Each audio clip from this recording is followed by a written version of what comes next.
The park ranger's hands trembled as he lowered his binoculars, unable to process what he was seeing in the mouth of Devil's Den Cave.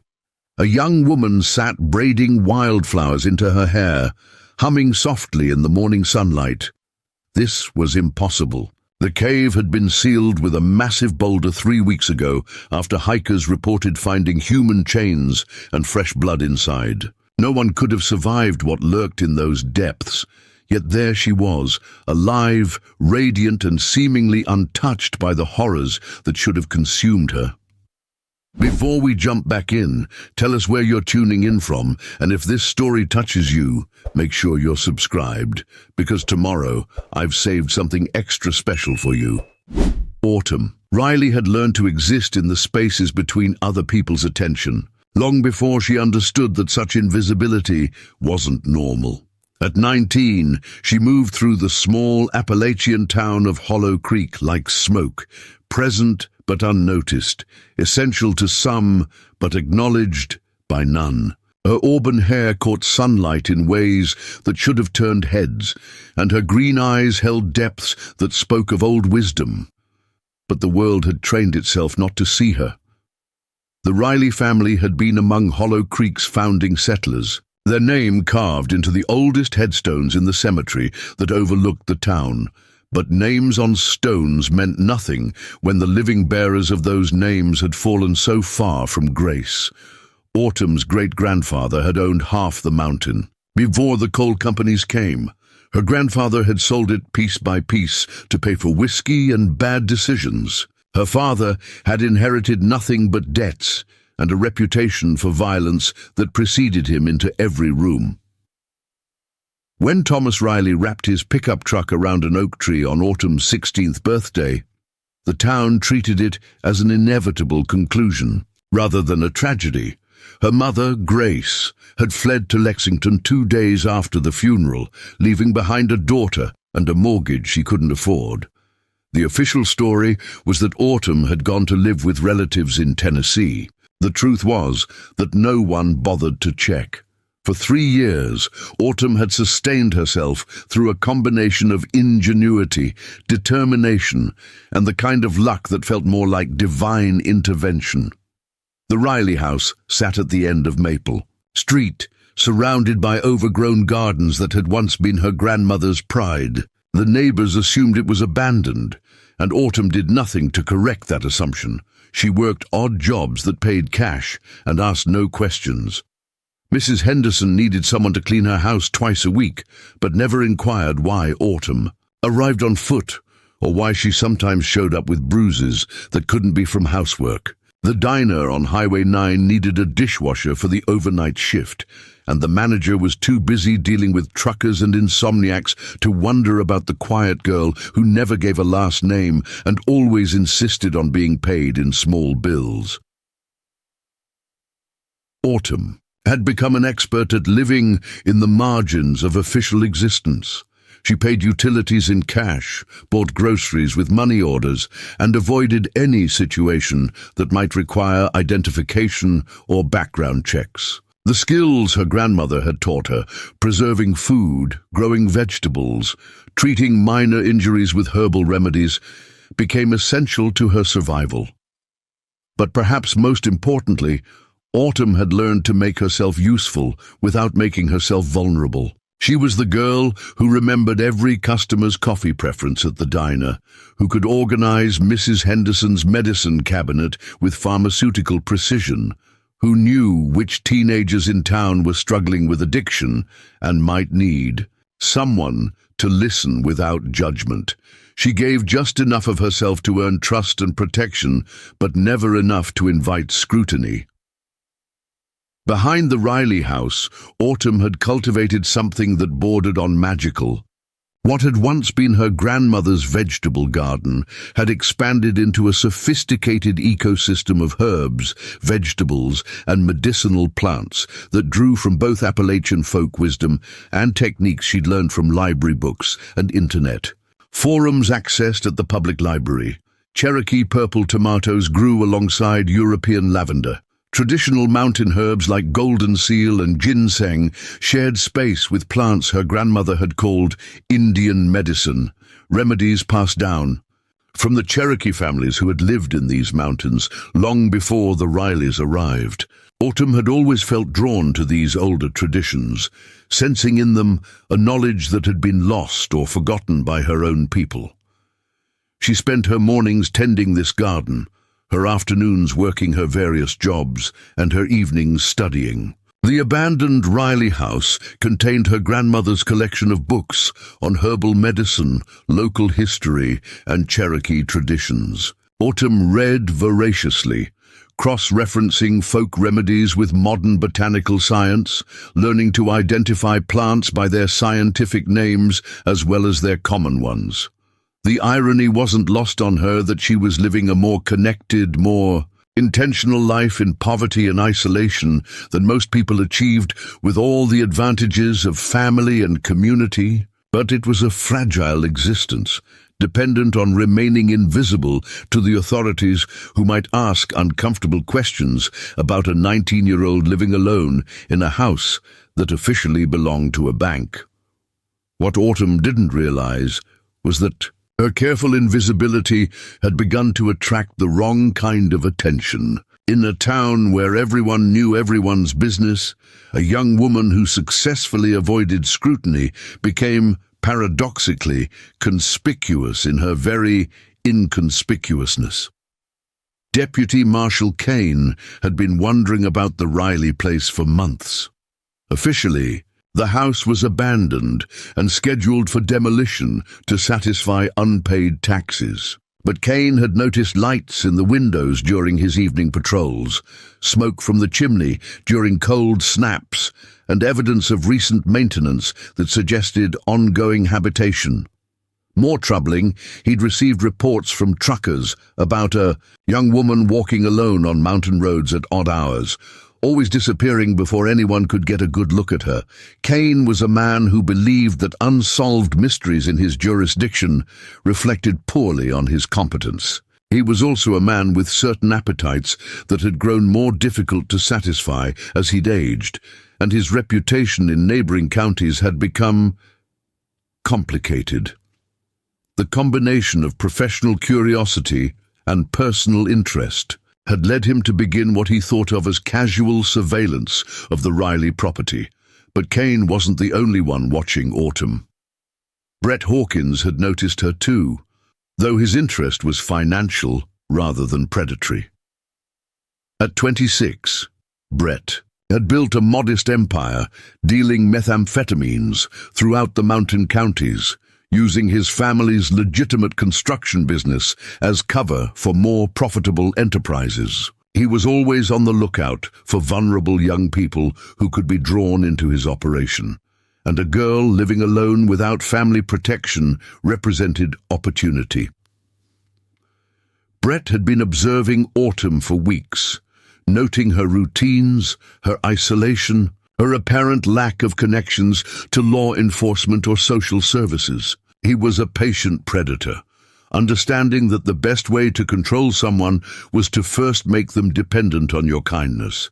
The approach required delicate timing and careful psychology, but Brett had practiced it successfully on dozens of victims over the years.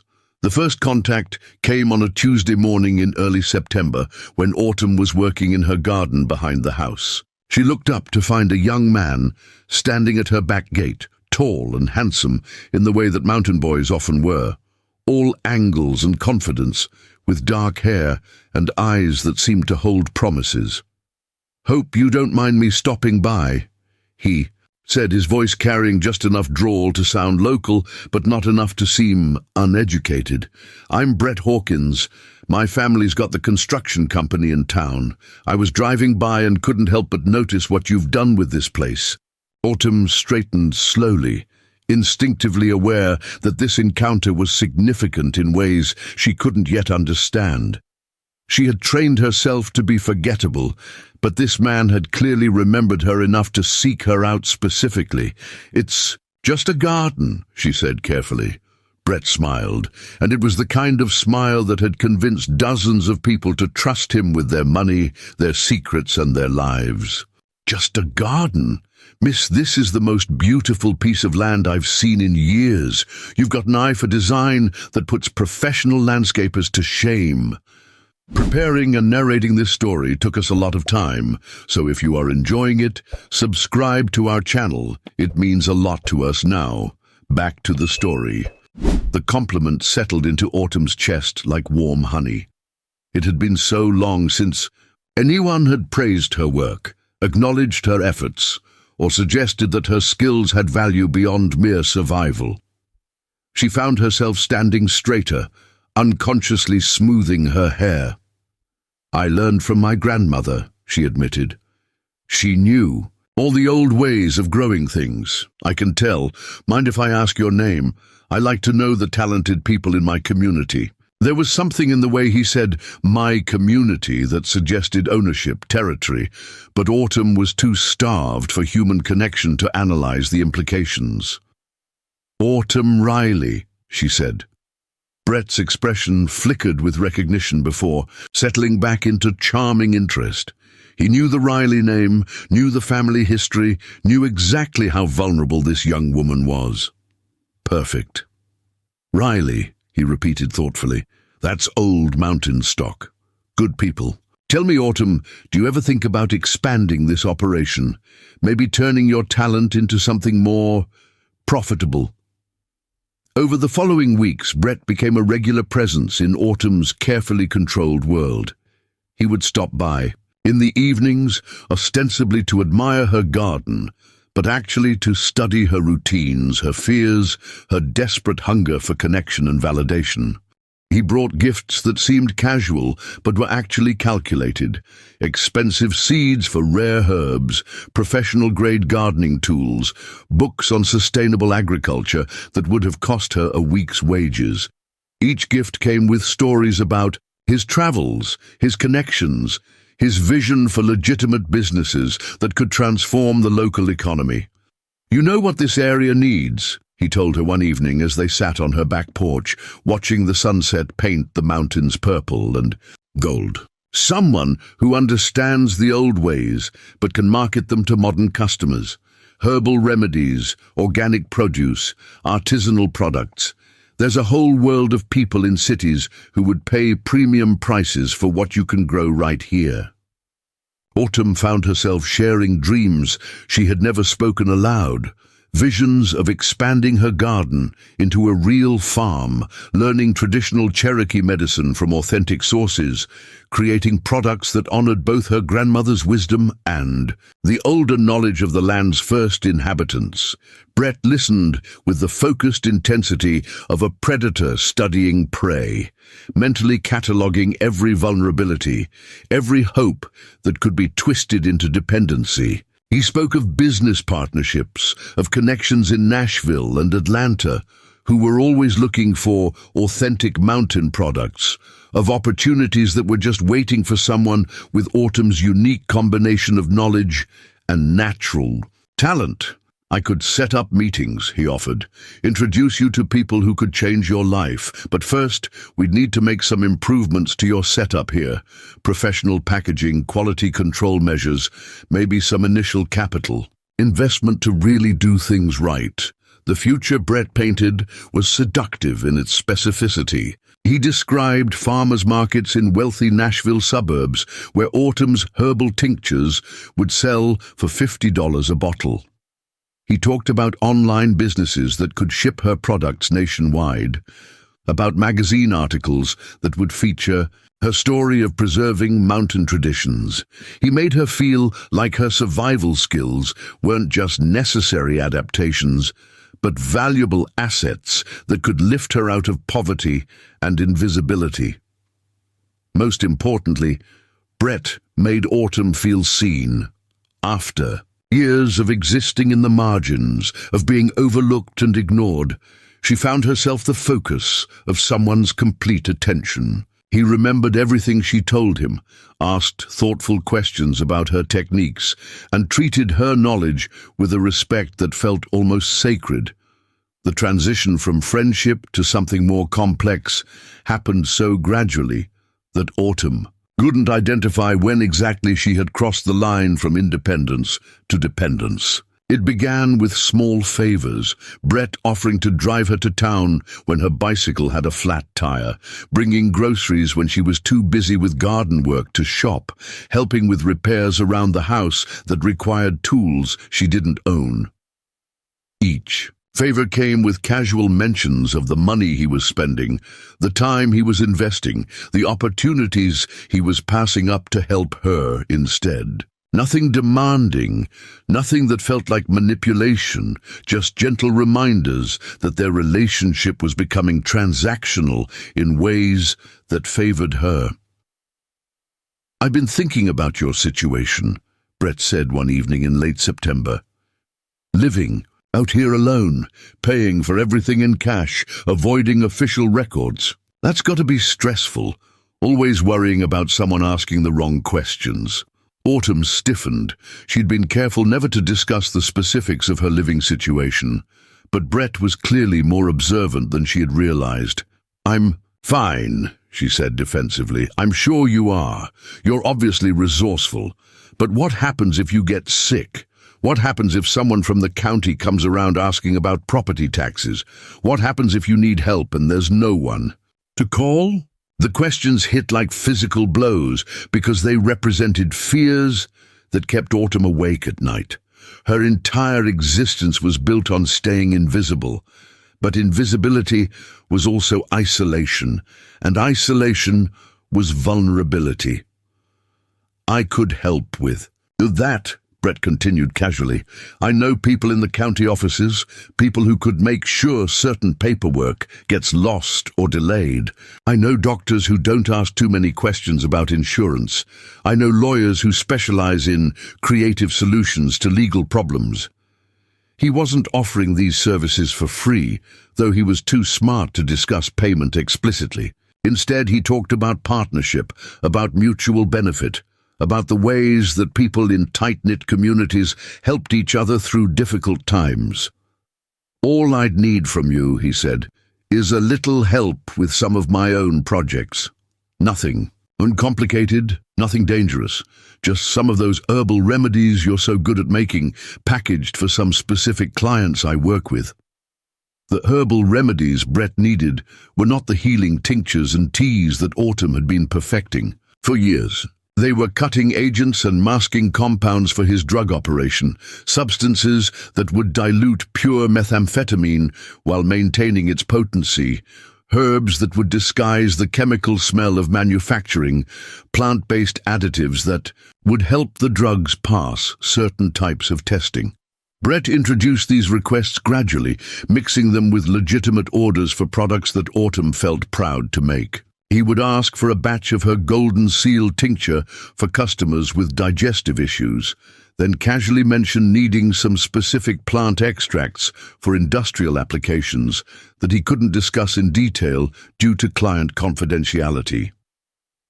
Autumn's knowledge of Cherokee traditional medicine made her particularly valuable to Brett's operation. Many of the plants used in indigenous healing practices had chemical properties that could be exploited for illegal purposes, and Autumn's expertise allowed Brett to expand his business in directions that his competitors couldn't match. The money was better than anything Autumn had ever earned through legitimate work, and it came with the promise of protection from the legal and social complications that constantly threatened her precarious existence. For the first time in her adult life, she could afford to think beyond mere survival. But the work made her deeply uncomfortable in ways she couldn't fully articulate. The plants she had learned to respect as healing medicines were being perverted into tools for addiction and exploitation. The knowledge her grandmother had passed down was being used to harm rather than heal. Each time she prepared one of Brett's special orders, Autumn felt like she was betraying something sacred.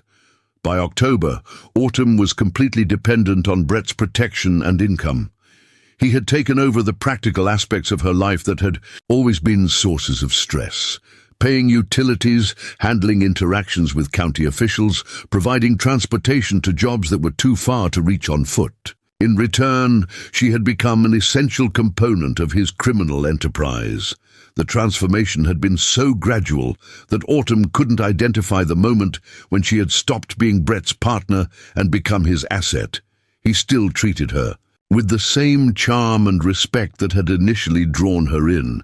But there was now an undertone of ownership in their relationship that made her increasingly uneasy. When she tried to express concerns about the work he was asking her to do, Brett's responses combined understanding with subtle threats. He would acknowledge her discomfort, validate her moral concerns, and then remind her of everything she had to lose if their arrangement ended. "I get it," he would say. "This isn't what you imagined for yourself. But think about the alternative. Think about going back to scraping by on dishwashing jobs, worrying every day about someone discovering you're living here illegally, having no one to turn to when things go wrong. Is your conscience really worth more than your security?" The question haunted Autumn because she wasn't sure of the answer. She had compromised so much already that it seemed foolish to draw lines now. And Brett was right about her alternatives. Without his protection and income, she would be back to the desperate invisibility that had defined her life for years. The end came on a cold November morning, when Brett arrived at the Riley house with an expression Autumn had never seen before. Cold, calculating, and completely devoid of the warmth that had characterized their relationship. "We need to talk," he said, walking past her into the kitchen without waiting for an invitation. Autumn followed, her stomach knotting with anxiety. Something fundamental had changed, and she could feel the shift in the air like the pressure drop before a storm. "We've got a problem," Brett continued, settling into the chair at her kitchen table as if he owned it. "A big problem that's going to require some dramatic solutions." He explained that law enforcement agencies had been investigating his operation for months, building cases against him and his associates. Someone in his organization had been providing information to federal agents, and Brett had recently discovered the identity of the informant. "The good news," he said, "is that I know how to solve the problem. The bad news is that the solution is going to require you to disappear for a while." Autumn stared at him, not understanding. "Disappear? There's a place up in the mountains where you can stay until this all blows over, completely off the grid, completely safe. You'll have everything you need, and I'll come check on you regularly." The proposal made no sense to Autumn. If Brett's operation was under investigation, the logical response would be to distance themselves from each other, not to isolate her in some remote location where she would be completely dependent on him. "I don't understand," she said. "Why can't I just go back to living quietly like I was before?" Brett's smile was sharp and cold. "Because, sweetheart, you're not just my partner anymore, you're my accomplice. You've been manufacturing controlled substances using traditional Cherokee methods that can't be replicated by anyone else in my organization. If the feds get hold of you, if they start asking questions about what you've been doing for me, we're both going to prison for a very long time." The trap had finally revealed itself in all its horrible completeness. Autumn hadn't just been helping Brett's business. She had been making herself into an irreplaceable component of his criminal enterprise, someone who knew too much to be allowed to walk away, but who was too valuable to simply eliminate.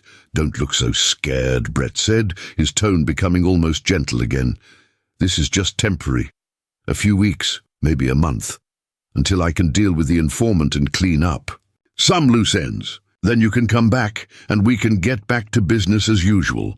But Autumn could see the truth in his eyes. She wasn't being hidden for her protection. She was being disappeared because she had become a liability that Brett couldn't afford. To leave free.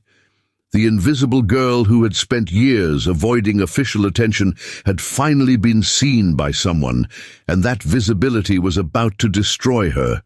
The road to Devil's Den wound through terrain that seemed to exist outside of time, where ancient Appalachian peaks thrust toward a sky that had witnessed centuries of secrets. Brett's truck climbed steadily through switchbacks that carved into mountainsides like scars, each turn taking them further from civilization and deeper into a wilderness that had never fully submitted to human control.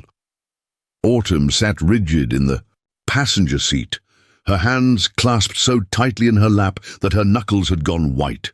The morning's confrontation had shattered something fundamental inside her, not just her trust in Brett, but her understanding of her own situation. For months, she had believed herself to be making careful choices about calculated risks. Now, she realized she had been walking deeper into a trap with each decision, guided by someone who understood manipulation as both art and science. "You're going to love this place," Brett said, his voice carrying the same casual warmth that had first drawn her in. "It's like stepping back in time, pure wilderness, completely isolated, exactly the kind of environment where someone with your skills can really thrive." The words were designed to comfort, but Autumn had learned to hear the undertones that Brett probably didn't even realize. He was broadcasting. This wasn't about her thriving, it was about her disappearing so completely that even she would begin to forget who she had been before he found her. The truck's engine labored as they climbed higher, past the tree line where civilization finally admitted defeat. Here the mountains showed their true face, ancient, indifferent, and utterly unforgiving to human weakness. Autumn had always found peace in wild places, but this landscape felt different. It felt hungry. Devil's Den revealed itself gradually, the way nightmares unfold in dreams. First came the warning signs, metal placards erected by the National Park Service warning hikers about dangerous terrain, unstable rock formations, and the presence of aggressive black bears that had learned to associate human presence with food. Then came the trail markers, indicating increasing distance from the nearest road, the nearest cell tower, the nearest hope of accidental discovery.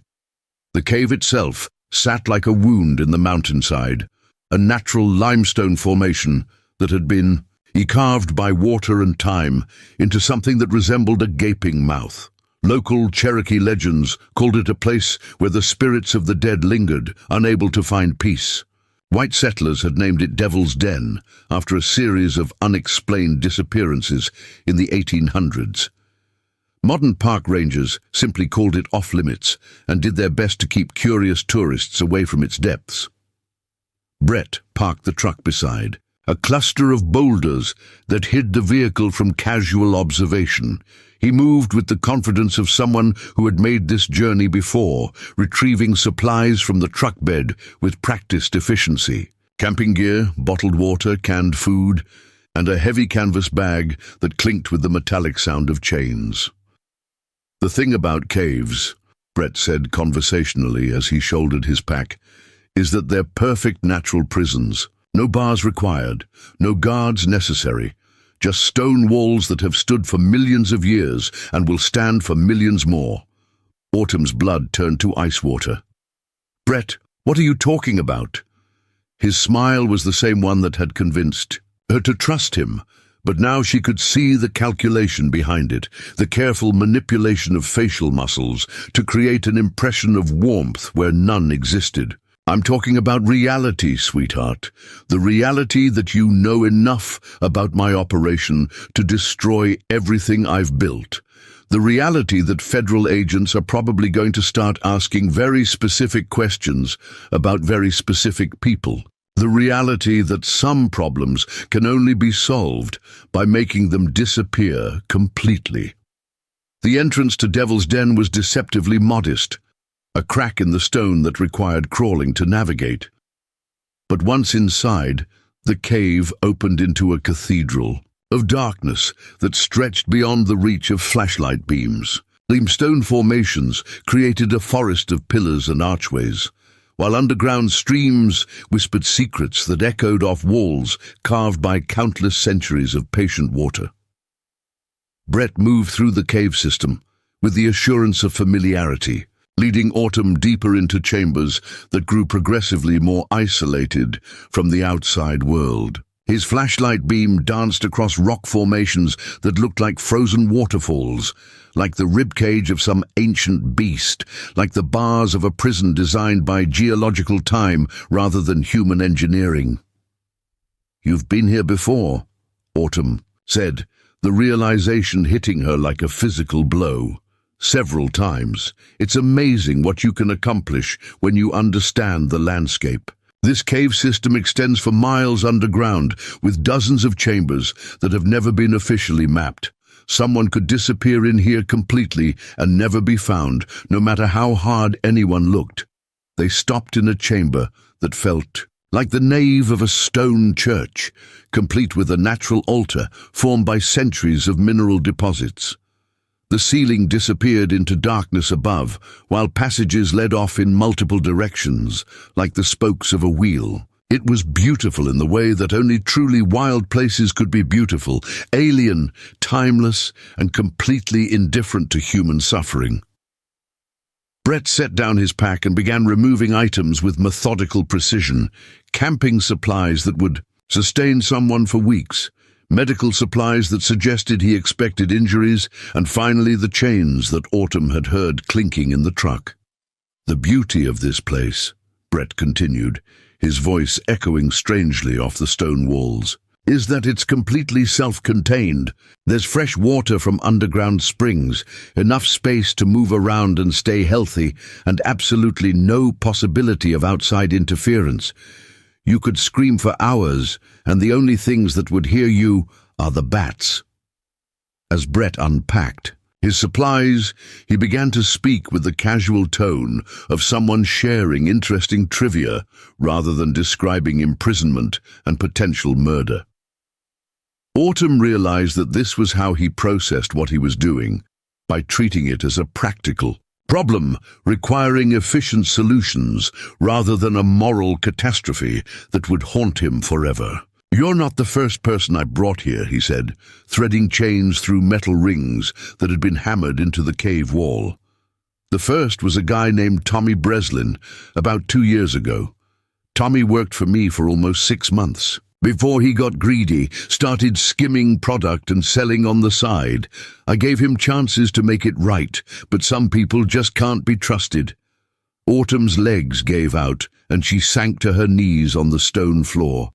The casual way Brett discussed murder made it real in a way that threats and implications never could. This wasn't desperation or passion or even anger. It was business, conducted with the same methodical efficiency he brought to every other aspect of his operation. Tommy lasted almost 3 weeks in here before the bears found him. Turns out that during certain seasons, black bears use these caves for shelter, and they don't appreciate human intruders. But Tommy had served his purpose by then. His disappearance sent exactly the message I needed to send to other employees who might be getting ideas about independence. The chains Brett was installing weren't just restraints. They were a feeding system designed to keep someone alive long enough to suffer before the inevitable end. Water containers positioned just within reach, food supplies rationed to extend the experience, and enough mobility to maintain basic health while preventing any possibility of escape. The second person was a woman named Lisa Chen, about 18 months ago. Lisa was smarter than Tommy, lasted almost a month before she made the mistake of trying to signal for help during one of my visits. Cave acoustics are tricky. Sometimes sounds carry much further than you'd expect. I couldn't risk her attracting attention from park rangers or hikers. What terrified Autumn most wasn't the physical threat, though that was horrifying enough, but the psychological profile that Brett was revealing as he worked. This wasn't a crime of passion or desperation. It was a carefully developed system, refined through multiple iterations, designed to maximize psychological torture while minimizing practical risks. The thing people don't understand about this: business Brett continued, adjusting the chains with the precision of an engineer, is that it's not really about drugs or money. Those are just tools. It's about power, the power to control other people's lives completely, to make them dependent on your goodwill, to demonstrate that their survival depends entirely on your continued satisfaction with their performance.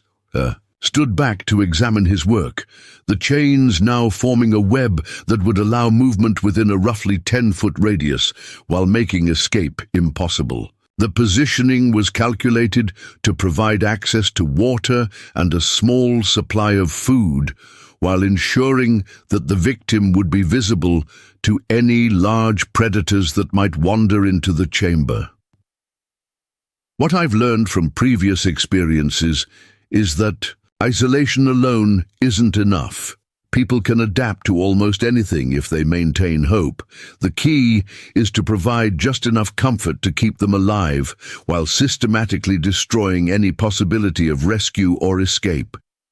It's a delicate balance. Too much despair, and they give up too quickly. Too much hope, and they become difficult to manage. Autumn realized that Brett wasn't just explaining his methods to intimidate her. He was genuinely proud of his system, the way a craftsman might discuss techniques that had been perfected through years of practice. The horror wasn't that he had decided to murder her, but that he had turned murder into an art form that he had obviously practiced multiple times. "Stand up," Brett said, his tone shifting from conversational to commanding. "We need to get you properly situated before I head back down the mountain." Autumn remained on her knees, her body refusing to cooperate with instructions that would facilitate her own imprisonment. Some primitive part of her brain had recognized the finality of the situation and simply shut down, like a computer protecting itself from fatal errors. Brett sighed with the patience of someone dealing with an uncooperative child. "Autumn, we can do this the easy way or the hard way, but it's going to happen either way. The easy way involves you cooperating, which makes the whole process less traumatic for both of us. The hard way involves me using force, which is unpleasant but perfectly manageable from my perspective." When she still didn't move, Brett reached into his pack and withdrew a small device that Autumn recognized as a stun gun. The threat was clear and immediate. She could submit voluntarily or be incapacitated and chained while unconscious. "Please," she whispered, the word barely audible in the vast stone chamber. "Please don't do this. I won't tell anyone anything. I'll disappear on my own, go somewhere far away, where I can never be a threat to you." Brett's expression softened with what appeared to be genuine sympathy. "I know you believe that, sweetheart. I know you think you would keep quiet and stay hidden, but the problem is that I can't afford to believe it. Too much depends on this information staying buried, and human nature is just too unpredictable." He knelt beside her, close enough that she could smell his cologne mixed with the mineral scent of cave air. "Here's what's going to happen. I'm going to secure you here with enough supplies to last several weeks. During that time, I'm going to clean up some loose ends back in town, deal with the informant who's been feeding information to the feds, make sure certain evidence disappears, arrange for some key witnesses to reconsider their cooperation with law enforcement." The plan was more complex than simple murder, Autumn realized. Brett intended to use her imprisonment as leverage, keeping her alive as long as she might be useful while maintaining the option to eliminate her if circumstances required it. "If everything goes according to plan," Brett continued, "and the federal investigation gets shut down or redirected, then we'll revisit your situation. Maybe work out some kind of arrangement that keeps you safe while ensuring your continued silence. But if things go badly, if it looks like the whole operation is going to collapse anyway, then, well, let's hope it doesn't come to that." The process of securing the chains was conducted with clinical efficiency that made it somehow more horrifying than if it had been done in anger or passion. Brett had clearly developed specific techniques through previous experience, positioning the restraints to prevent circulation problems while ensuring that escape was impossible. The main chain connected to a collar around Autumn's neck, providing enough length to move around the small area while preventing access to the cave passages that led back toward freedom. Secondary restraints around her wrists allowed for basic functioning, eating, drinking, personal hygiene, while making it impossible to work on the primary chain or damage the anchor points that had been hammered deep into solid stone. The collar is the most important part, Brett explained as he made final adjustments. It's positioned to be uncomfortable, but not immediately dangerous. Pulling too hard will restrict your airway, but normal movement is perfectly safe. The psychological impact is significant. Most people find that being chained by the neck creates a level of helplessness that goes beyond simple physical restraint. As the final locks click shut, Autumn felt something break inside her that was deeper than hope, more fundamental than courage. She had spent her entire adult life carefully, managing her own survival, making calculated decisions about acceptable risks and necessary compromises. Now she was completely powerless, dependent on the whims of someone who had demonstrated the capacity for casual murder. Water is rationed but adequate, Brett continued, conducting what appeared to be a final inspection of his work. Food supplies. You should last 3 to 4 weeks if you're careful. There's a bucket for waste and some basic hygiene supplies, medical kit in case of injuries, though obviously you'll want to be very careful about anything that might become infected. He shouldered his empty pack and picked up his flashlight, the beam creating wild shadows that danced across the stone walls like demons, celebrating their victory. "I'll be back to check on you in about a week," Brett said, his voice already beginning to echo as he moved toward the passage that led back to the surface. "Try to stay positive. Think of this as a temporary inconvenience rather than a permanent situation. Your survival depends largely on maintaining the right attitude." The flashlight beam disappeared around a bend in the passage, leaving Autumn in a darkness so complete it seemed to have physical weight. The silence was equally oppressive. Not the peaceful quiet of a library or bedroom, but the absolute absence of sound that exists only in places where no life persists. For several minutes, Autumn simply knelt where Brett had left her, too overwhelmed by the totality of her situation to process individual elements of her new reality. The chains, the darkness, the isolation, the cold, they combined into a sensory experience that was beyond anything her mind had prepared for. When the first wave of panic hit, it came with physical force that left her gasping and retching. The collar around her neck made breathing difficult when she was emotional, creating a feedback loop that intensified her terror. She pulled against the chains until her wrists were raw and bleeding, screamed until her voice gave out, and wept until no more tears would come. But eventually, the immediate crisis passed, replaced by something worse, the beginning of understanding that this was not a temporary nightmare but her new reality. The chains were real. The isolation was complete, and her survival now depended on resources she wasn't sure she possessed. In the absolute darkness of Devil's Den, surrounded by stone walls that had witnessed countless centuries of death and decay, Autumn Riley began the process of discovering whether she was strong enough to survive what Brett Hawkins had designed to destroy her. The invisible girl who had spent years hiding from the world had finally been seen by someone, and that visibility had led her into a darkness deeper than anything she could have imagined. Time became meaningless in the absolute darkness of Devil's Den, where seconds stretched into eternities and hours collapsed into moments of pure terror. Autumn had tried to maintain some sense of chronology by counting her heartbeats, by tracking the rhythm of water drops that fell somewhere in the distance, by creating mental calendars that marked the passage of days through the rationing of her meager food supplies. But the human mind wasn't designed for such perfect isolation, and after what she estimated to be 4 days, her careful systems began to collapse into something that resembled madness more than survival. The darkness wasn't simply the absence of light, it was a living thing that pressed against her skin, filled her lungs, and whispered lies into her ears.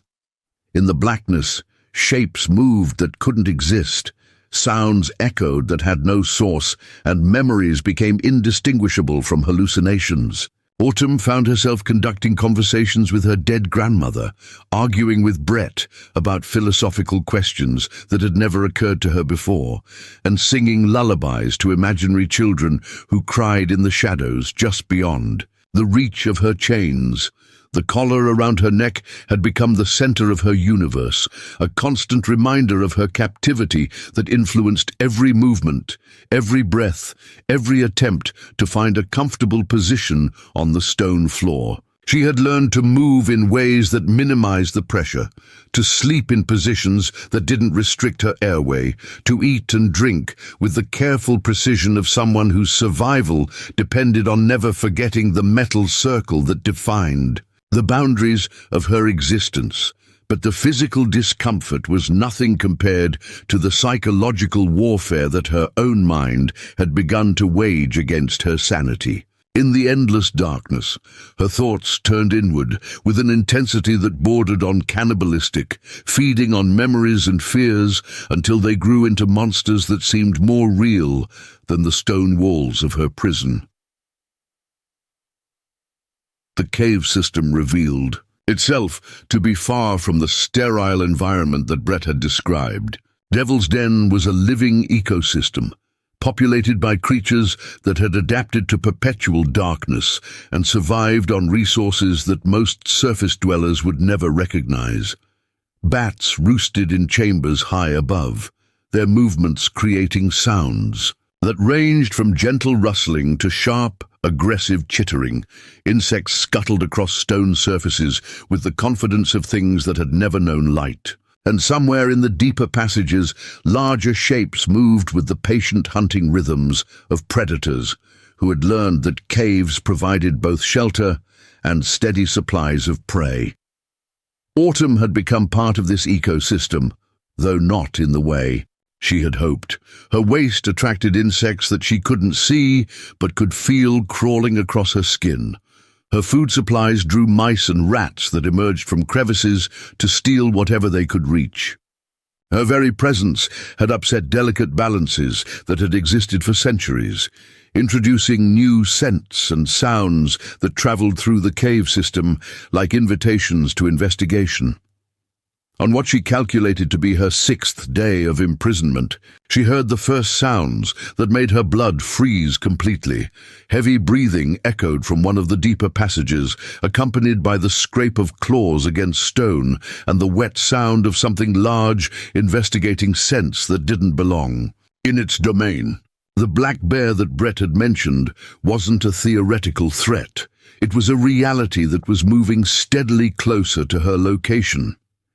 The irony wasn't lost on her that she might be killed by the very wildlife that had drawn her to the mountains. In the first place, she had always felt a connection to wild animals, understanding them as fellow survivors in a world that was often hostile to creatures who couldn't adapt to human-dominated environments. Now she was about to become prey for something that saw her not as a kindred spirit, but as an intruder whose presence threatened its territory. The bear announced its arrival with sounds that seemed to come from the earth itself, deep, rumbling, vocalizations that vibrated through the stone floor and into Autumn's bones. It was a massive creature, she realized, probably a male weighing 400 pounds or more, moving with the confident stride of an apex predator in its own domain. When the bear's breathing became audible from the main chamber, Autumn faced a choice that epitomized the impossible nature of her situation. She could remain silent and hope the animal would investigate briefly before moving on to other areas of the cave system, Or she could make noise, potentially scaring it away, but also alerting it to her specific location and vulnerable condition. The decision was made for her when the bear's massive form appeared at the edge of the chamber, barely visible as a darker shadow against the absolute blackness. The animal's presence changed everything about the cave's atmosphere. The air itself seemed to thicken with the scent of wild fur and predatory intelligence, while sounds that had seemed random before suddenly revealed themselves as the careful investigation techniques of something that hunted by senses other than sight. The bear approached with deliberate caution, its breathing creating a rhythm that Autumn found herself matching involuntarily. When it was close enough that she could feel the heat radiating from its massive body, she realized that she was about to die in a way that was both more natural and more terrifying than anything Brett had planned for her. But the attack never came. Instead, the bear settled onto the stone floor with a sound like a landslide, positioning itself between Autumn and the passage that led deeper into the cave system. Its presence was overwhelming. She could smell its wildness, feel the power in its breathing, sense the coiled strength that could crush her skull with a casual swipe of one massive paw. Yet something in the animal's behavior suggested not aggression, but protection. Over the hours that followed, Autumn began to understand that she wasn't the only prisoner in Devil's Den. The bear, she had begun thinking of it as male based on its size and territorial behavior, was trapped by circumstances that paralleled her own. Winter was approaching, and bears needed to establish secure denning sites where they could hibernate safely. But this particular animal was injured, favoring its left rear leg in a way that suggested recent trauma, probably from an encounter with humans who hadn't appreciated sharing the mountains with apex predators. The bear's den had been in one of the deeper chambers of the cave system, she realized, but something had driven it from that secure location. Probably other bears, younger and stronger, who had claimed the prime denning spots for themselves. Now this injured giant was stuck in the same impossible situation that Autumn faced, trapped in a place that offered shelter but not safety. Sustained by resources that were inadequate for long-term survival, they began to coexist with the wary cooperation of fellow refugees. The bear seemed to understand that Autumn posed no threat, while she gradually lost her fear of the massive creature that had become her only companion in the darkness. When she ate her carefully rationed food, she began saving small portions for the bear, who accepted these offerings with dignified gratitude. When the bear caught mice or rats in the darkness, it sometimes left portions of its kills within her reach, sharing protein that her body desperately needed. The relationship that developed between them was unlike anything Autumn could have imagined. A partnership between species that transcended the normal boundaries of predator and prey, hunter and hunted. They were both victims of human cruelty, both fighting for survival in an environment that had been weaponized against them, both drawing strength from the presence of another living being who understood the weight of absolute desperation. Living with the bear changed Autumn in ways that went far beyond simple adaptation to her circumstances. The animal operated according to instincts that had been refined by millions of years of evolution, responding to threats and opportunities with a clarity that human consciousness often obscured with doubt and overthinking. Watching the bear navigate their shared imprisonment taught Autumn lessons about survival that no book or teacher could have provided. She learned to breathe differently, matching the deep, steady rhythm that allowed the bear to conserve energy while remaining alert to changes in their environment. She learned to move with economic precision, eliminating unnecessary motion that wasted calories and created noise that might attract unwanted attention. Most importantly, she learned to think like something wild, not as a victim of circumstances. beyond her control, but as a predator capable of recognizing and exploiting any opportunity for escape or revenge. The bear's presence also provided something that Autumn hadn't realized she needed: permission to embrace the anger that she had been suppressing since Brett's betrayal. Civilized humans were taught to process trauma through understanding, forgiveness, and emotional healing. But the bear operated according to different principles. Threats were met with overwhelming force, territory was defended without compromise, and survival took precedence over every other consideration. Sitting in the darkness with 400 pounds of apex predator, Autumn felt her own predatory instincts awakening for the first time in her life. Brett had made a critical error in his calculations. He had assumed that isolation and despair would break her spirit, making her easier to control or eliminate when convenient. Instead, the imprisonment had stripped away the civilized constraints that had kept her natural intelligence and determination from expressing themselves fully. By her second week in the cave, Autumn had made a discovery that changed everything about her situation. The bear's behavior patterns had revealed something that Brett either didn't know or hadn't considered important. Devil's Den was connected to other cave systems through passages that were too small for humans to navigate easily but perfectly, adequate for someone who had learned to think like an animal. The bear disappeared for hours at a time, returning with fresh water and occasionally small prey that could only have come from outside the immediate area. Following the animal's movements as closely as her chains allowed, Autumn identified air, currents that suggested connections to the surface, heard sounds that indicated the presence of underground streams, and detected temperature variations that meant some passages led to areas where sunlight still penetrated. The cave system wasn't the perfect prison that Brett believed it to be. It was a network of possibilities that someone with sufficient determination and indigenous knowledge might be able to exploit, but the knowledge came with a terrible realization. Escape might be possible, but not while she remained chained to the stone anchor points that Brett had installed with such methodical precision. The chains themselves had become the primary obstacle to her survival, more dangerous than the bears, more limiting than the darkness, more deadly than the isolation. The moment when everything changed came during her 15th day of imprisonment, when Brett returned for his promised check on her condition. His flashlight beam preceded him through the passages like the herald of some malevolent deity, casting wild shadows that danced across stone walls and announced his approach long before his physical presence became apparent.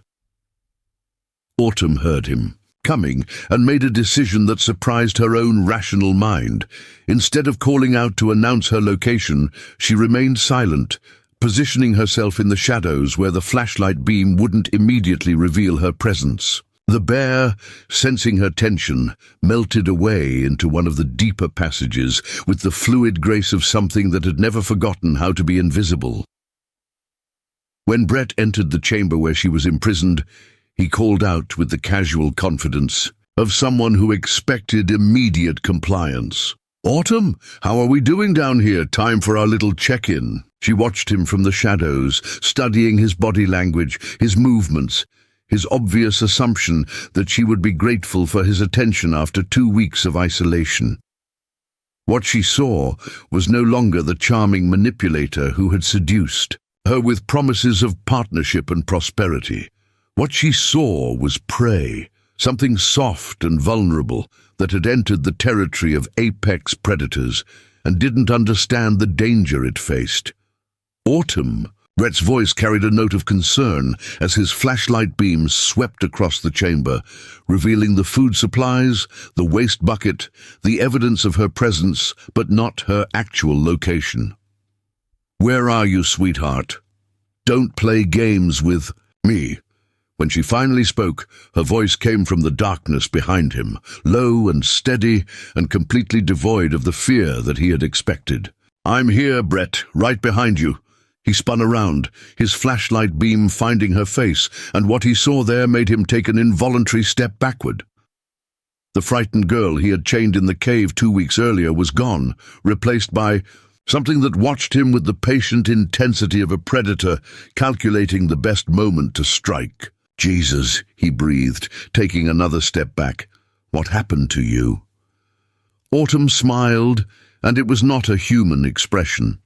It was the smile of something wild that had learned to hunt in darkness, something that had discovered reserves of strength and cunning that civilization had never allowed to surface.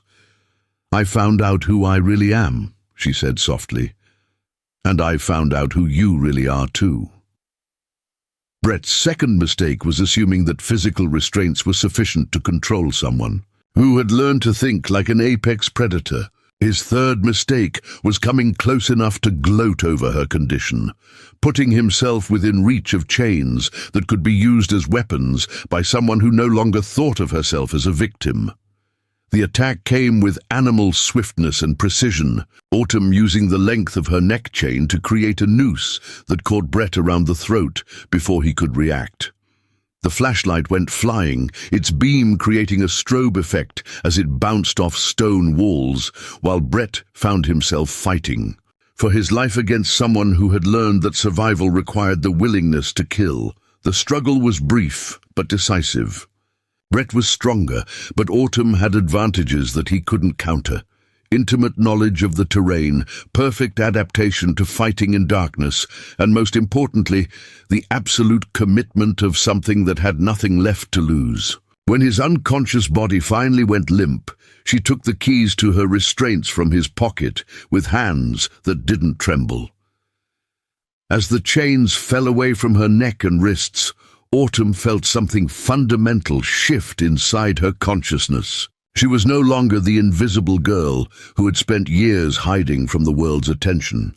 She was no longer the victim who had been seduced and betrayed by someone who mistook kindness for weakness. She was something new, something that had been forged in darkness and desperation, something that understood the true nature of survival in a world where predators wore human faces and justice was something you created with your own hands. The bear emerged from the shadows as if summoned, its massive presence filling the chamber with wild authority. Together, they looked down at Brett's unconscious form, and Autumn realized that she had a choice to make, a choice that would define everything about who she would become after leaving this place. She could kill him, ending the threat he represented, and ensuring that he could never hurt anyone else the way he had hurt her. Or she could leave him alive, chained in the same prison he had created for her, and let the wilderness decide his fate according to its own ancient laws. The decision, when it came, surprised her with its clarity and its cold precision. Brett Hawkins had made her into something dangerous by trying to destroy her, and now he was going to learn exactly what kind of predator he had created. 60 miles away from Devil's Den, in a cabin that sat like a whisper among ancient pines, Joseph Whitecrow woke from the same dream for the 7th consecutive night.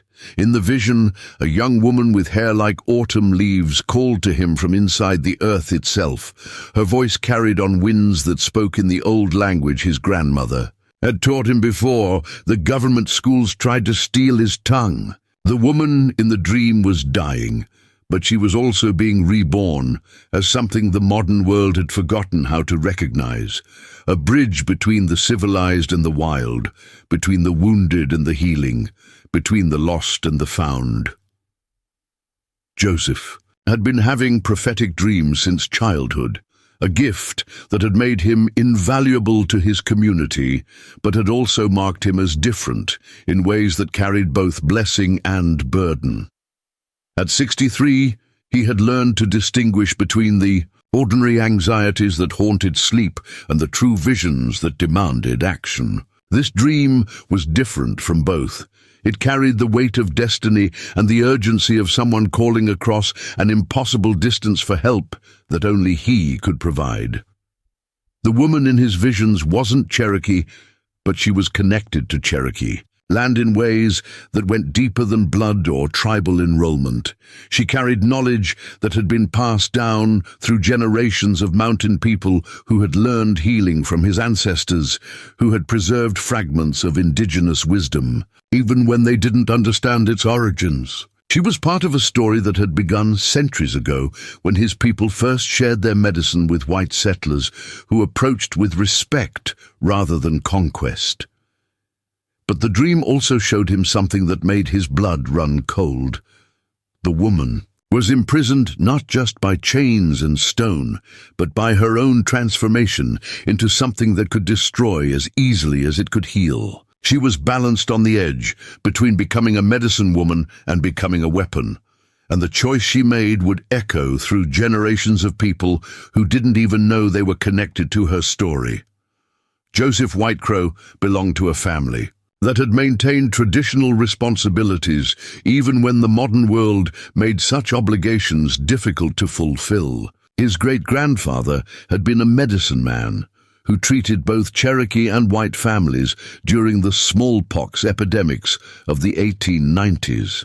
His grandfather had served as a bridge between worlds during the early days of the reservation system, helping his people navigate federal bureaucracy while preserving ceremonies that government agents tried to ban. His father had been a code talker during World War II, using Cherokee language to protect American military communications, while never forgetting that America had also been the source of his people's greatest traumas. Joseph had inherited not just the knowledge of traditional medicine, but the responsibility to respond when the spirits called him to heal wounds that went deeper than physical injury. The woman in his dreams wasn't just another patient. She was a test of whether ancient wisdom could still address modern forms of suffering, whether indigenous healing practices retained their power in a world that had changed almost beyond recognition. He lived alone in the cabin his grandfather had built, surrounded by medicinal gardens that grew plants most modern Cherokee had forgotten how to use. Bloodroot for respiratory ailments, wild ginger for digestive problems, willow bark for pain relief, and dozens of other healing herbs that had sustained his people for countless generations. But Joseph's true medicine wasn't in the plants themselves. It was in understanding how trauma affected the spirit, how healing required addressing not just symptoms, but the fundamental disconnection between people and the natural world that sustained them.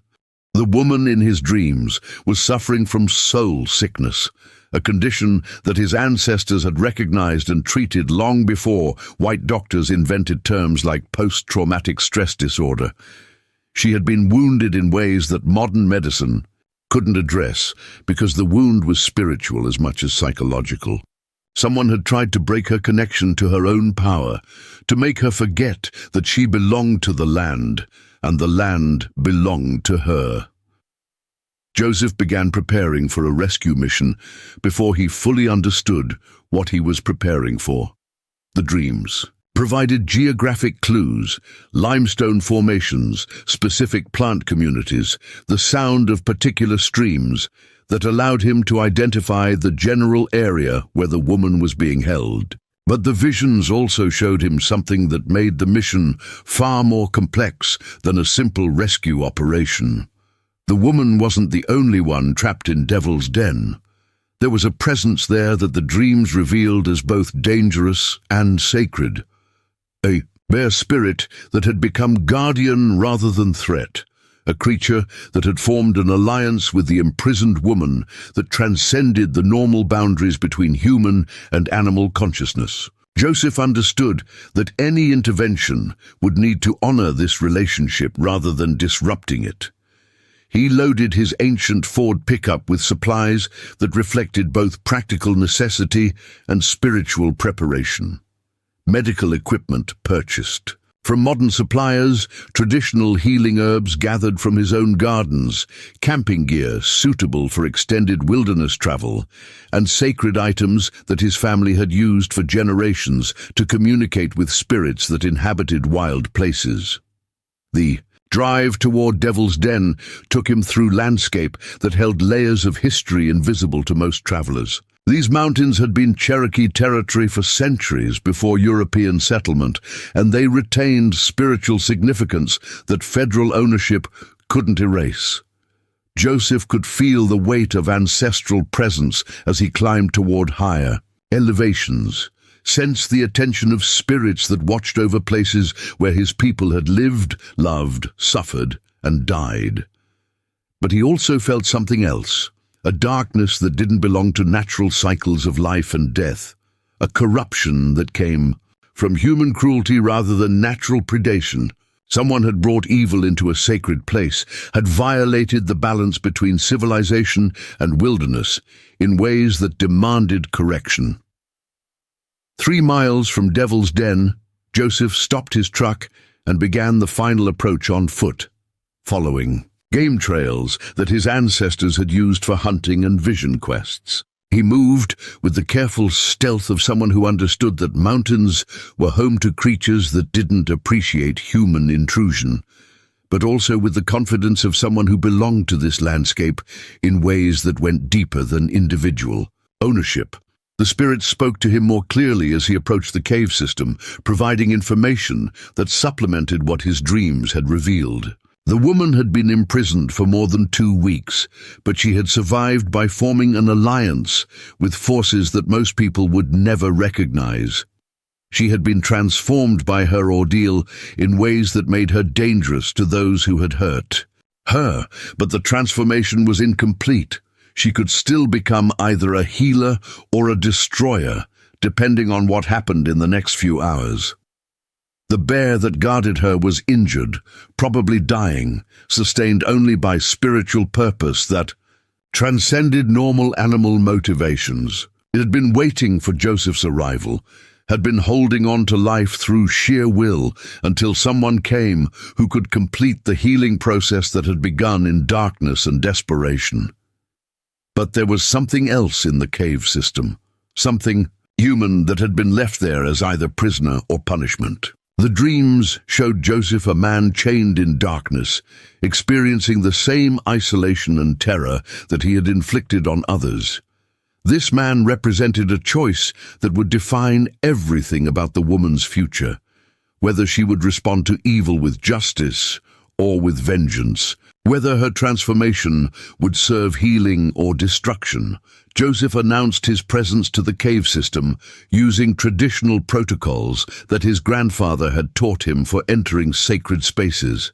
He spoke in Cherokee, introducing himself by family name and clan affiliation, explaining his purpose and requesting permission from the spirits that inhabited this place. The response came as a shift in air pressure, a subtle change in acoustics that indicated acceptance rather than resistance. The bear appeared first, emerging from the cave entrance with the dignified caution of something that understood the difference. Between friend and threat, Joseph had encountered wild bears before, but this animal was different. Its behavior carried intelligence that went beyond normal animal instincts, spiritual awareness that recognized him as someone who could bridge the gap between worlds. The bear was injured as the dreams had shown, but it was also dying from something deeper than physical trauma. It had exhausted its spiritual reserves, maintaining the protection of someone who needed time to transform from victim to survivor. Now it needed help completing its sacred duty before surrendering to natural cycles that even the strongest spirits couldn't indefinitely postpone. Joseph approached slowly, speaking in Cherokee, offering prayers of gratitude for the bear's sacrifice and explaining that he had come to complete the healing process that the animal had begun. The bear's response was unmistakable. It turned and walked back toward the cave entrance, clearly expecting him to follow. Inside Devil's Den, Joseph's flashlight revealed a scene that matched his visions, but was somehow more intense in reality. The woman sat in lotus position beside a man who was chained to the cave wall, her hands resting on his forehead as she spoke to him in tones too low for Joseph to distinguish individual words. She had achieved a state of spiritual balance that bridged meditation and healing work, but she was also poised on the edge of a decision that would determine whether she used her power for restoration or revenge. When she became aware of Joseph's presence, she turned toward him with eyes that reflected light, like a nocturnal predator's, but her expression carried recognition rather than threat. The dreams had prepared both of them for this meeting, had established connection across distance and cultural difference that made formal introductions unnecessary. "Grandfather," she said, using the traditional term of respect that Cherokee people applied to elder medicine workers, "I've been waiting for you." Joseph approached carefully, reading the spiritual atmosphere of the cave chamber with senses that had been trained through decades of ceremony and healing work. The woman had achieved remarkable strength during her imprisonment, but she had also accumulated trauma that could poison her spirit if not properly addressed. The bear had protected her body and mind, but healing her soul would require human intervention guided by traditional knowledge. "Granddaughter," he replied, settling into a seated position that indicated his willingness to remain as long as necessary. "Tell me what happened here." What followed was not a simple recounting of events, but a spiritual confession that revealed layers of meaning invisible to casual observation. Autumn, she gave him her name as part of the healing process, described her imprisonment not just as physical captivity, but as a descent into primal knowledge that modern civilization had forgotten. She had learned to communicate with wild animals, to navigate in absolute darkness, to survive on resources that most people wouldn't recognize as sustenance, but she had also discovered capacity for violence that frightened her more than her captivity had. When Brett had returned to check on her condition, she had overpowered him with efficiency that felt more like predatory instinct than human self-defense. Now he lay chained in the same position where she had been imprisoned, and she found herself capable of leaving him there to die without emotional distress that would have characterized her previous personality. "I don't know who I am anymore," she told Joseph, her voice carrying the exhaustion of someone who had been holding on to control through sheer will. "I know I should feel guilty about what I did to him, should want to get him medical attention, or turn him over to authorities, but all I feel is satisfaction, like justice has been served in a way that courts and lawyers could never accomplish." Joseph listened without judgment, recognizing symptoms of spiritual transformation that his ancestors had documented in stories about people who survived extreme ordeals.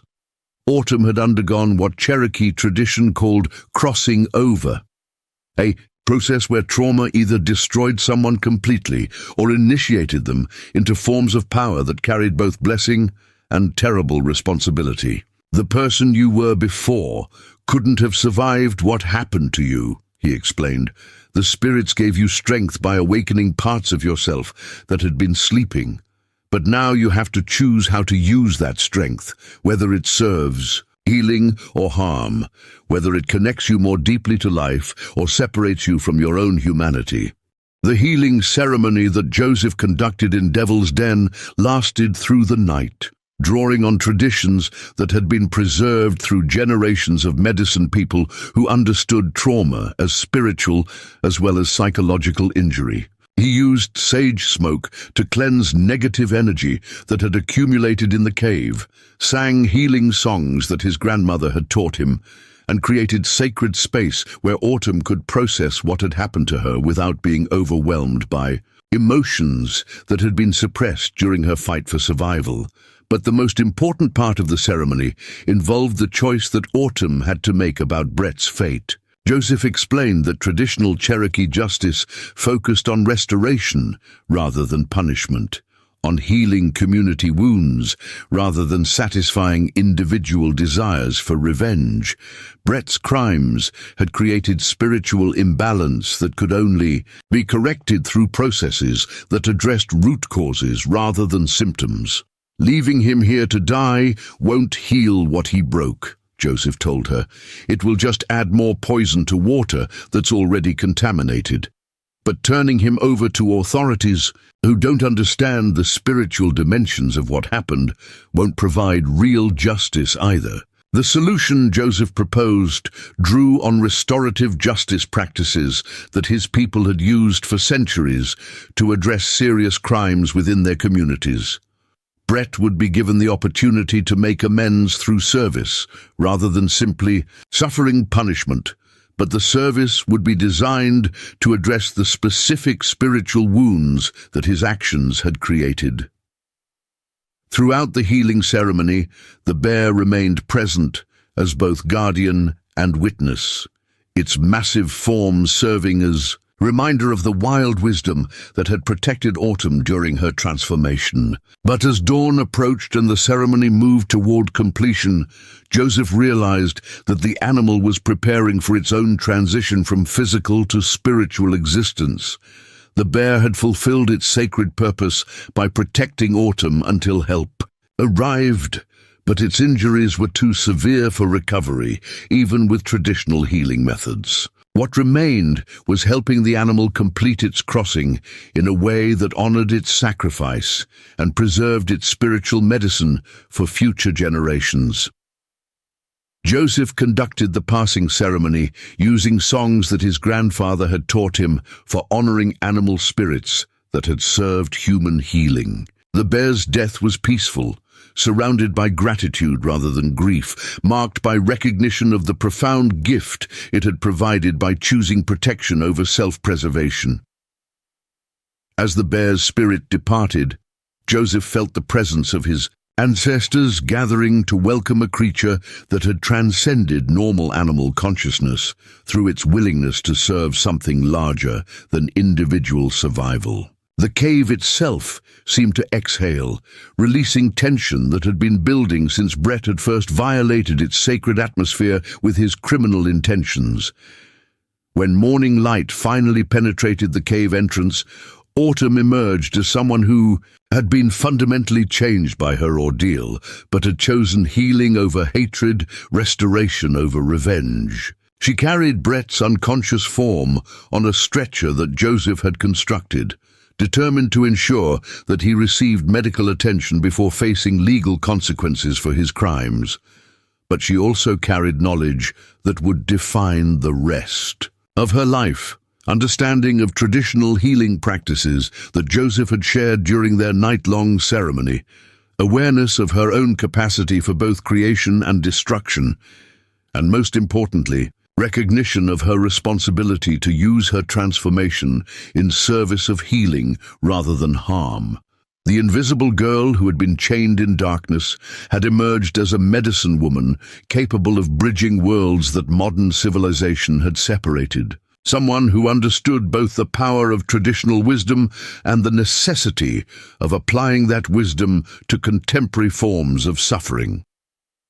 Joseph looked at her as they made their way down the mountain, carrying Brett toward the medical attention he needed despite the evil he had perpetrated, and saw the future of indigenous healing in hands that had learned to serve life even after experiencing the worst that humanity could inflict.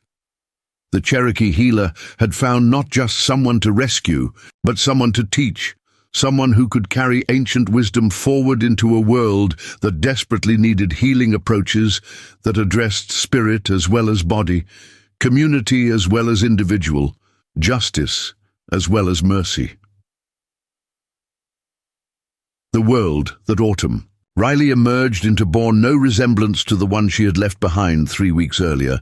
News of her disappearance had rippled through Hollow Creek's tight-knit community in ways that revealed the intricate web of secrets, loyalties, and hidden relationships that existed beneath the town's placid surface. What had begun as a missing person case had evolved into a federal investigation that was unraveling Brett Hawkins' criminal empire one thread at a time. Special Agent Maria Santos had arrived from the FBI's Knoxville field office 2 days after. Mrs. Henderson reported that Autumn hadn't shown up for work. Santos was a specialist in organized crime cases involving rural drug trafficking networks, and she had immediately recognized patterns in Brett's operation that suggested connections to larger criminal organizations. The disappearance of a young woman with no official family or social connections had provided the perfect excuse for search warrants that revealed evidence of crimes far more serious than simple methamphetamine distribution. Brett's construction company had been a front for money laundering operations that processed drug profits from across 3 states. His legitimate employees were either unwitting accomplices or carefully recruited criminals who used construction projects as cover for transporting narcotics and establishing distribution networks in small communities throughout Appalachian Kentucky, Tennessee, and North Carolina. The scope of the operation had shocked even experienced federal agents who specialized in rural, organized crime. But Agent Santos had also discovered something that made Autumn's disappearance particularly significant.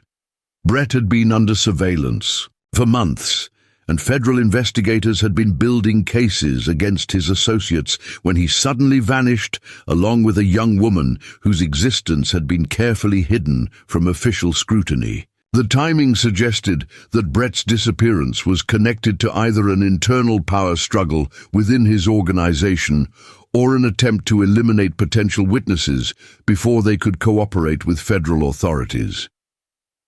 Joseph Whitecrow's cabin had been transformed into something that resembled a traditional healing lodge more than a modern residence. Word of Autumn's rescue had spread through networks of Cherokee families and traditional practitioners who understood the spiritual significance of what had occurred in Devil's Den. People arrived from across the Southeast, medicine women from North Carolina, herbalists from Tennessee, traditional craftspeople from Oklahoma, all drawn by stories of a young white woman who had survived impossible circumstances through alliance with animal spirits and was now learning traditional healing practices under Joseph's guidance. The gathering wasn't official or organized in any conventional sense. It emerged organically from spiritual traditions that valued direct revelation over institutional authority, that recognized medicine power wherever it manifested, regardless of the practitioner's ethnic background or formal training. Autumn found herself at the center of a learning community that operated according to principles she was only beginning to understand, where teaching happened through observation and participation rather than lectures and textbooks. Maria Spotted Eagle, a renowned herbalist from the eastern band of Cherokee, spent 3 days teaching Autumn advanced techniques for preparing plant medicines that required precise timing, specific harvesting conditions, and ceremonial protocols that ensured the plant's spiritual power remained intact. The work was far more complex than the folk remedies Autumn had learned from her grandmother. It required understanding plants as living beings with their own consciousness, their own preferences about how their medicine should be shared, their own requirements for respectful relationship. Thomas Kingbird, a traditional counselor who specialized in treating trauma using indigenous healing methods, worked with Autumn to process her cave experience in ways that honored its transformative power while preventing the spiritual wounds from festering into permanent damage. His approach was radically different from Western psychology. Instead of focusing on symptoms and pathology, he helped her understand her ordeal as an initiation that had awakened abilities she was meant to develop and share with others. But, perhaps most importantly, Elder Ruth Mankiller, a medicine woman whose reputation extended throughout Indian country, spent hours with Autumn exploring the ethical responsibilities that came with traditional healing power. Ruth had devoted her life to preserving and transmitting Cherokee medical knowledge, and she recognized in Autumn someone who could bridge cultural gaps that had prevented traditional healing from reaching people who desperately needed its wisdom. While Autumn was learning to navigate her new role as a traditional healer in training, Agent Santos was uncovering evidence that made Brett's criminal operation seem small compared to the corruption it had enabled. The money laundering network that Brett had established had been used by public officials throughout eastern Kentucky to hide bribes, kickbacks, and embezzled funds that totaled millions of dollars. County commissioners, state legislators, federal employees, and law enforcement officers had all participated in a system that had turned entire communities into criminal enterprises. Deputy Marshal Kane, who had been watching Autumn's movements before her disappearance, was arrested on charges that included conspiracy to distribute controlled substances, money laundering, and obstruction of federal investigations. His surveillance of the Riley property hadn't been motivated by law enforcement duties. He had been working for Brett, identifying potential threats to the operation and providing protection from other law enforcement agencies that might have investigated too aggressively. The scope of corruption was staggering. Brett's operation had been paying protection money to officials at every level of government, ensuring that investigations were misdirected, evidence disappeared, and potential witnesses faced intimidation that prevented cooperation with legitimate authorities. The system had been so comprehensive that honest law enforcement officers found their efforts sabotaged by colleagues who were being paid to protect the very criminals they were supposed to be investigating. But Agent Santos also discovered something. That explained why Brett had felt confident enough to imprison Autumn in Devil's Den, rather than simply killing her outright. Federal investigators had been building cases against his operation for over a year, and Brett had learned about the investigation through his network of corrupt officials. He had been preparing to eliminate potential witnesses and destroy evidence when Autumn's knowledge of his operation made her a liability that required special handling. Brett's plan had been to keep Autumn imprisoned until federal investigations either collapsed or shifted focus to other targets, then either release her with threats that ensured her silence or eliminate her if she seemed likely to cooperate with authorities. The cave had been chosen as a prison because it was completely isolated from federal surveillance, because it could be secured with minimal resources, and because it provided plausible deniability if Autumn's body was eventually discovered. Her death could be attributed to natural causes rather than homicide. The healing lodge at Joseph's cabin became the site of an unprecedented confrontation between traditional Cherokee governance structures and federal law enforcement agencies. Agent Santos arrived with warrants to interview Autumn about Brett's criminal activities, but she found herself dealing with indigenous leaders who operated according to legal traditions that predated federal authority by centuries. Elder Ruth Mankiller served as spokesman for the informal council that had gathered to support Autumn's healing process. Ruth's authority came not from government appointment or electoral victory, but from decades of demonstrated wisdom in applying traditional law to contemporary problems. When Agent Santos demanded immediate access to Autumn for questioning, Ruth calmly explained that traditional healing processes couldn't be interrupted without risking permanent spiritual damage to someone who was still recovering from severe trauma. The standoff revealed fundamental differences in how Cherokee and federal systems understood justice, healing, and individual rights. Agent Santos represented a legal framework that prioritized criminal prosecution over victim recovery, that treated witnesses as resources to be exploited rather than human beings who deserved protection and care.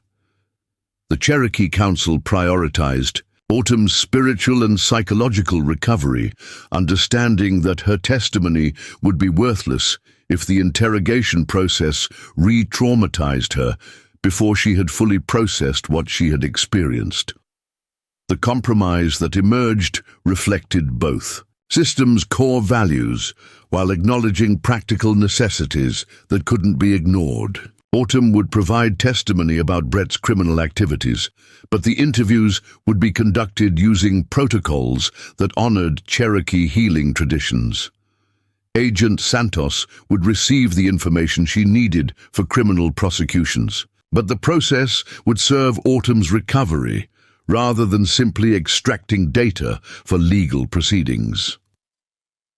The testimony sessions that followed were unlike anything in Agent Santos's experience with federal criminal investigations. Instead of sterile interrogation rooms and formal legal procedures, the interviews took place in sacred space that had been prepared according to traditional protocols. Autumn spoke her truth while surrounded by medicine people who ensured that the spiritual dimensions of her experience were honored, alongside the legal requirements for evidence gathering. What emerged was testimony that was more detailed, more emotionally authentic, and more legally useful than anything Agent Santos had obtained through conventional interrogation methods. Autumn's perfect memory, enhanced by traditional healing practices that had helped her process trauma without suppressing important details, provided investigators with comprehensive information about Brett's operation that would have taken months to develop through other means. But the testimony also revealed aspects of the case that federal agents had missed completely. Brett's criminal network had been enabled by systematic exploitation of vulnerable individuals throughout Appalachian communities. People like Autumn, who existed outside official systems, who could be victimized without attracting attention from authorities, who could be forced into criminal participation through combinations of financial necessity and social isolation. The investigation that grew out of Autumn's testimony eventually resulted in over 60 arrests throughout Kentucky, Tennessee, and North Carolina. Federal prosecutors filed charges ranging from drug trafficking and money laundering to human trafficking and conspiracy to commit murder. The criminal network that Brett had built was dismantled systematically, with sentences that totaled hundreds of years of federal prison time. But perhaps more importantly, Autumn's testimony led to reforms in how federal agencies identified and protected vulnerable populations in rural communities. Her experience demonstrated that traditional approaches to witness protection were inadequate for people who had been systematically excluded from official recognition, who needed healing support that went beyond physical safety and financial assistance.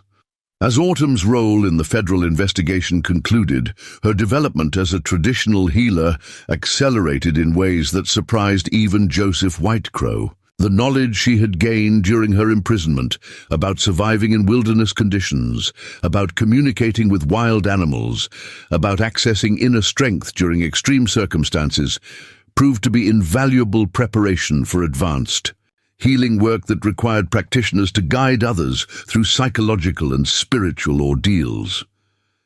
Her first patients were other survivors of Brett's criminal network, young people who had been forced into drug trafficking, women who had been sexually exploited, families who had been terrorized into silence through threats and violence. Traditional Cherokee healing methods, adapted to address contemporary forms of trauma, proved remarkably effective for people whose wounds went deeper than physical injury.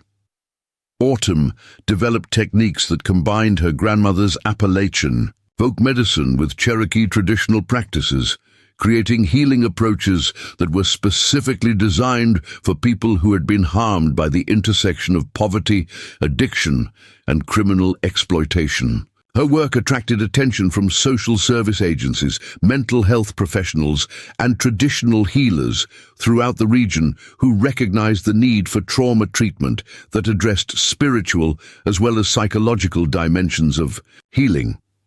But her most important contribution was demonstrating that traditional healing power could manifest in people regardless of their ethnic background or formal training, that medicine knowledge responded to spiritual calling rather than genetic inheritance or institutional credentials. Under Joseph's guidance, she became living proof that Cherokee healing traditions could be transmitted to anyone who approached them with proper respect, genuine need and willingness to serve others.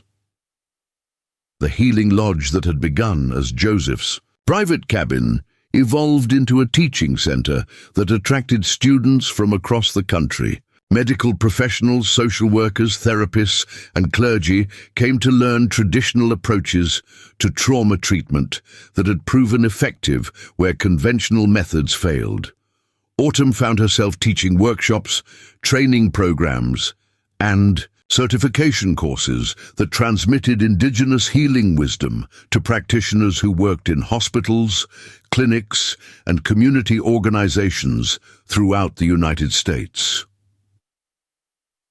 The woman who emerged from Devil's Den had fulfilled the vision that Joseph Whitecrow had seen in his prophetic dreams. Autumn Riley had been transformed from victim to healer, from someone who existed on society's margins to someone who bridged worlds that desperately needed connection.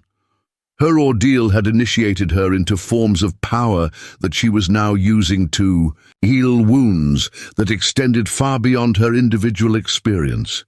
The Healing Lodge had become a center for innovative approaches to trauma treatment that combined traditional indigenous wisdom with contemporary understanding of psychological and neurological healing processes.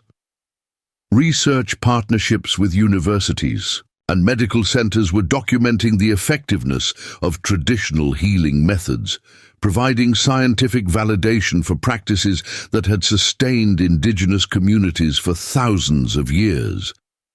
But perhaps most importantly, Autumn had become a teacher who could transmit healing knowledge to people who would never have access to traditional indigenous communities. Her workshops and training programs were creating a new generation of healers who understood trauma as spiritual injury that required spiritual medicine, who recognized the connection between individual healing and community restoration, who approached their work with reverence for both human resilience and the natural world that sustained all life. The invisible girl who had been chained in darkness had become a bridge between worlds, someone who carried ancient wisdom into contemporary circumstances where it was desperately needed. Her transformation demonstrated that healing power could emerge from the deepest suffering, that trauma could become initiation, that the very experiences that seemed designed to destroy human spirit could become sources of medicine that served generations of people who faced similar challenges. Joseph Whitecrow watched his student teaching a group of medical professionals about traditional approaches to treating addiction, and saw the future of indigenous healing in hands that had learned to serve life through their intimate knowledge of death, hands that had discovered their own power through the process of losing everything they thought they needed to survive. The Cherokee healer's vision had been fulfilled in ways that exceeded even his prophetic dreams. The woman he had been called to rescue had become someone who could rescue others, someone who carried the medicine forward into a world that was finally ready to receive it. The morning sun filtered through the windows of the Autumn Riley Center for traditional healing, illuminating a scene that would have been impossible to imagine during those dark days in Devil's Den. Dr. Sarah Chen, a psychiatrist from Johns Hopkins, sat in a circle with 12 other medical professionals, listening as Autumn demonstrated breathing techniques that had originated in Cherokee healing ceremonies, but had been adapted for treating severe PTSD in military veterans. The center occupied 20 acres in the foothills, where Autumn had once hidden in her grandmother's overgrown garden. What had begun as Joseph Whitecrow's simple healing lodge had evolved into an internationally recognized research facility that bridges indigenous wisdom and modern medicine in ways that were revolutionizing trauma treatment across multiple disciplines. Autumn moved among her students with the quiet authority of someone who had earned her teaching credentials through surviving what should have destroyed her. At 24, she carried herself with a grace that spoke of hard-won wisdom, her auburn hair now woven with traditional Cherokee ribbons that marked her status as a medicine woman trained in both worlds.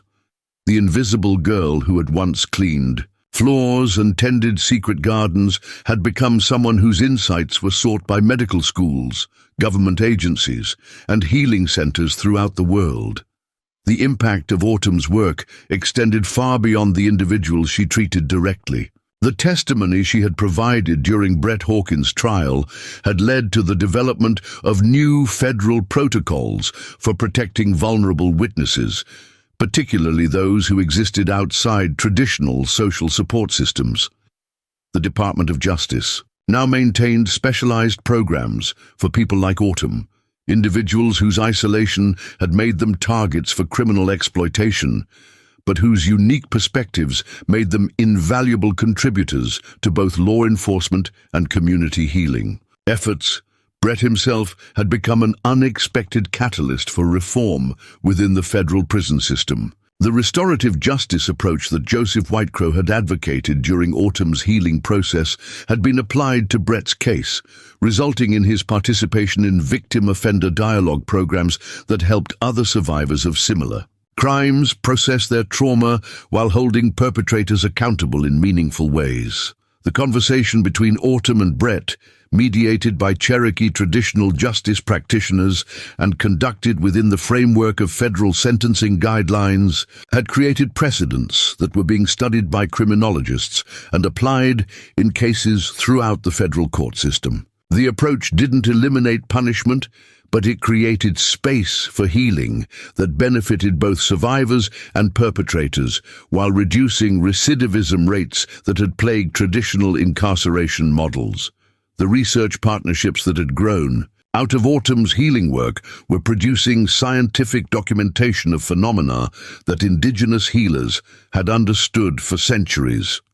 Dr. Michael Rodriguez, a neuroscientist from Stanford, had been studying the neurological effects of traditional Cherokee healing ceremonies for 3 years, using advanced brain imaging technology to document changes that occurred during healing sessions. His findings were revolutionary. The combination of rhythmic drumming, ceremonial breathing, medicinal plant preparations, and community support created measurable changes in brain chemistry that accelerated recovery from trauma-related disorders. Areas of the brain associated with emotional regulation, memory processing, and social connection showed increased activity and connectivity after participants completed traditional healing protocols under Autumn's guidance. More importantly, the changes appeared to be permanent rather than temporary. Follow-up studies conducted 18 months after healing ceremonies showed sustained improvement in participants' ability to manage trauma symptoms, maintain healthy relationships, and contribute meaningfully to their communities. The research was providing scientific validation for healing approaches that had been dismissed by mainstream medicine as unproven folk practices. The World Health Organization had invited Autumn to serve as a consultant on traditional healing practices that could be integrated into modern healthcare systems in developing countries. Her work was being studied by medical professionals in communities where indigenous healing traditions had been suppressed by colonial governments, but were now being recognized as essential resources for community health and resilience. The invitation had come after the publication of Healing from the Depths, a memoir that Autumn had written with the help of Joseph Whitecrow and Elder Ruth Mankiller. The book chronicled her transformation from victim to healer while providing practical guidance for people seeking to integrate traditional healing approaches into their own recovery processes. The memoir had become required reading in medical schools, social work programs, and criminal justice courses throughout North America. But perhaps more importantly, it had reached thousands of trauma survivors who found in Autumn's story validation for their own experiences and hope for their own healing journeys. Standing before her current group of students, Autumn embodied the synthesis of traditional wisdom and contemporary application that had become her signature approach to healing work. Her teaching methods reflected both Cherokee pedagogical traditions, that emphasized learning through direct experience and modern educational techniques that helped students integrate new knowledge with their existing professional frameworks. Traditional. Healing isn't about replacing modern medicine, she explained to the psychiatrists and social workers who had come to learn from her. It's about addressing the spiritual and community dimensions of trauma that medical treatment alone cannot reach. When someone has been wounded in ways that damage their connection to themselves, their community, and the natural world, healing requires approaches that restore those connections rather than simply treating symptoms. The students listened with the respectful attention of professionals who had learned that their conventional training, while valuable, was insufficient for addressing the complex trauma cases they encountered in their practices. Many had come to the center after experiencing frustration with treatment approaches that helped patients manage symptoms, but didn't provide the deep healing that allowed people to reclaim their lives completely. The final transformation came during Autumn's 6th year of teaching, when she received a letter from the federal prison where Brett Hawkins was serving his sentence. He had requested a meeting as part of his participation in the Victim Offender Dialogue program, wanting to discuss the impact of his actions not just on her individual life, but on the communities that had been affected by his criminal network. The meeting took place in a quiet room within the Healing Center, mediated by Thomas Kingbird, and witnessed by federal officials who were documenting the restorative justice process for potential application in similar cases. Brett entered wearing prison clothing, but carrying himself with a dignity that reflected genuine remorse rather than manipulative performance. The conversation that followed lasted 6 hours and covered territory that neither participant could have navigated during their earlier encounters. Brett spoke about the childhood trauma and addiction issues that had led him into criminal activity, taking responsibility for his choices while acknowledging the systems that had failed him before he began failing others. Autumn shared her own journey from victim to healer, demonstrating the kind of transformation that was possible when trauma was addressed through comprehensive approaches that honored both individual agency and community support. But the most powerful moment came when Brett asked Autumn directly about forgiveness, not seeking absolution that would relieve his guilt, but trying to understand how someone could transform devastating betrayal into medicine that served others. Forgiveness isn't about pretending that what happened was acceptable, Autumn replied. It's about refusing to let someone else's actions define the rest of your life. You gave me a choice in that cave. I could become someone defined by what you did to me, or I could become someone defined by how I chose to respond. I chose to let the experience teach me about healing rather than hatred. The conversation concluded with Brett's commitment to use his remaining prison time to participate in programs that addressed the root causes of criminal behavior, particularly the exploitation of vulnerable individuals in rural communities. His testimony and cooperation had already contributed to the dismantling of similar criminal networks throughout Appalachian regions, and his ongoing participation in restorative justice programs was helping other perpetrators understand the full impact of their actions. For Autumn, the meeting represented the completion of a healing journey that had begun in the darkness of Devil's Den.